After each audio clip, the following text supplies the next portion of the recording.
Somebody please go and tell little Miss Virgo she did not have to block me. All I said was, y'all be Africans and don't be owning no land, but y'all still be Africans, right? This is an issue with the contradictions. Amongst the black diaspora, y'all like to come at black Americans for not owning land, but y'all running from y'all countries. Does that make you any less of a Nigerian or a Ghanaian? No, it doesn't. See, here's the thing. You guys only want to apply the our culture and language was stolen to African, not the millions of tribes of indigenous folk that were already on this land. I think because a lot of you guys are so fucking slow, you think that America, this landmass, was empty. I think that you think slavery began with Africans and Europeans. I think that you think that there was no one here on this landmass. I mean, fuck the indigenous people, fuck the Irish, the Scottish, everybody that was here before the few Africans who arrived came. I think that you guys think that the only people that were enslaved on this land in America were just Africans. I'm starting to realize that a lot of you don't know American history. And with that, you don't know Black American history. A lot of people want to argue with Black Americans, but you know nothing of our history. You cannot do that. This is the issue with Black people feeling like they can speak on every subject just because they are Black. If you do not know the history, you have not done the research, you don't have the room to speak on it. Because now when I flip the question onto you, you want to block me. Like, what you blocked me for, Miss Virgo? All I did was ask a question. How can y'all be Native Americans and own no land? There's hella Native Americans who don't own land. Or do you think they all just own the reservations? I guess y'all just haven't seen the leaders, the chiefs of these tribes. Again, y'all know nothing of American history, but y'all want to come at Black Americans. Oh, y'all don't even speak any native indigenous languages. Again, completely erasing the fact that our culture was completely stripped from us. Everything, our language, everything that we know, everything that we understood, it was stripped from us. Some things survived, and you guys try to take that from us as well. But for the better half, a lot of things were stripped. A lot of us were intermingled. We were mixed in. We were bred out. Our tether cousins treat us like this is something that we could control. Like this is something we said, oh, we want this. So we want to be classified a dozen times and over and over and over again and being told who we are. We want our names to be stolen. We want our languages to be stolen. We didn't want that. See, the things that was different between us and y'all is y'all are willingly deciding to say, fuck my culture, fuck my landmass. I'm going to go to somebody else's already made system and live up under it, under the guise of being Black, and only choose to be of my nation when it benefits me. Here's the issue. Okay, we are not the same. Okay, y'all not like us. Black Americans, we can't hop outside of our Blackness the way y'all can. Y'all can be Black one day and Nigerian the next day, and nobody would think nothing of it. You know, y'all hide up under us all the time. We already know that. Now that Black Americans are talking about de-alienating, now all of a sudden the Africans, and I don't really be beefing with the Caribbean like that. You know what I mean?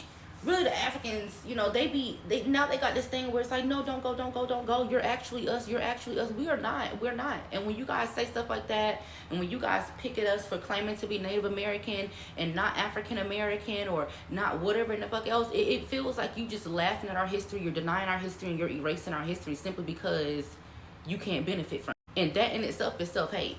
Because why you so focused on Black American history and not your own history to where you so proud of it, you can represent it for yourself and you can leave other people and they shit the fuck alone. A lot of y'all do not like where you come from. You don't like the way you look. Like that Haitian girl who came up here talking about Black Americans are dirty while also wearing a Black American aesthetic. Because you know, going up there looking like how y'all Haitians really look wasn't gonna fly saying what was coming out of your mouth. Y'all love to play us and portray us and imitate us, but imitation is the greatest form of flattery. We're very flattered, but thank you, give me my shit back. And I'm starting to realize, even on Twitter, even on TikTok, even on YouTube, there's a lot of fake pages that's pushing anti-Black American rhetoric while also promoting, you know, the Africanization of Black Americans. And at one point, people were talking about how the internet is fake and how a lot of these people behind these fake pages are white people or Asians. I do not agree with that.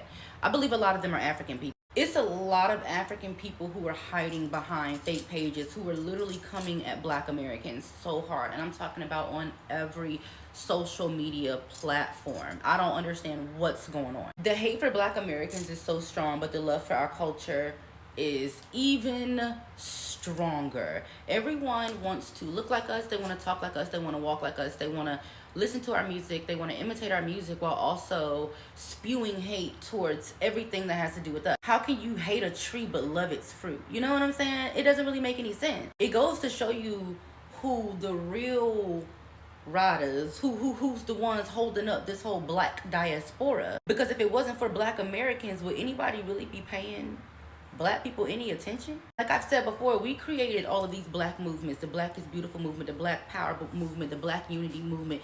We took a racial classification that was meant for black Americans here under this caste system in the United States. We took a racial classification and we created dignity and pride around it. We were told by these people we were Africans, so we created unity and pride around it. After being told that we're not from here, this is not our land, we are Africans, we are African, we created unity, we created pride around that idea. I want to remind you guys, Africa as a continent has already existed. How come these people didn't create their own pride and unity prior to black Americans sprouting? Why did they wait until we shed blood, sweat, and tears, got sprayed with water hoses and ate up by dogs? Why did they wait until we created systems here on this land to say, oh shit, you know what? We Nigerian, but let's go to America and be black. How come you guys on your own landmass didn't create systems that protected you? So where you don't have to run to somebody else's land and live up under their systems. You come and you take and you take and you take and you take with no thank you. You're welcome, by the way. And then you speak negatively against us. And I think it's because, one, they're jealous, but because in America, we have a freedom system where people can freely say what it is that they want to say. In their countries, they haven't created systems, again, where they're able to say that, because a lot of the things that they come over here and say, they will get executed for saying in their own country. This is the reason why I'm saying they're coming from their country and they're tying their ideologies and they're mixing them in with our ideologies under the guise of we're all black. Again, they pick and choose when they want to toggle between being black and being Nigerian, being black and being Haitian, being black and being... They toggle between when they want to be black. So it's like they're leaving all the negative aspects of their black culture, of their blackish culture on us, while keeping all the good and saying, oh, well, that's them and this is us. No, we're not going to do that. And to be real with you, I don't get fazed when people be like, oh, you look like you from Nigeria. You look Ghanaian. You look like you from this part of Africa. So you must be... I don't get fazed when people do that, because niggas can't even tell a Mexican from a Puerto Rican. You know what I'm saying? So you think I really care about a nigga giving me a eyesight identity DNA test and thinking he know where I'm from and like he's smart? A lot of y'all niggas can't even read for real. And I know for a fact if you read slow, you comprehend slow as well. So how I'm supposed to sit here and trust what you see out your eyes? So we could see two different... Everybody's perception is different. Niggas literally think everybody who speaks Spanish Mexican. You think I'm supposed to care? Like, so a black American claiming to be Native American sounds super crazy to y'all, because they don't own any land, when a lot of black Americans do. They don't have a Native American name. They don't speak any Native American languages. But a black American calling themselves an African American who don't own any African land, who don't have an African name, who don't speak an African language, don't sound crazy to y'all? Okay, stop for a moment. Just give me a quick second. Make sure you subscribe to my Patreon that I update every single day. There, I further break down the psychology of a woman's behavior and why she attracts the kind of man that she attracts. Not just with the kind of man that she can attract, but with the kind of life and the energy that she attracts in general. We do self-audits, and we also break down body cam footage. I love police body cam footage. I give my detailed, uncensored commentary, and I know you guys love that. So I guess I'll see you there, right? What's crazy is, if you want to be real, for a lot of black Americans, being around foreigners is very new to us. Like, our only experience with foreigners is this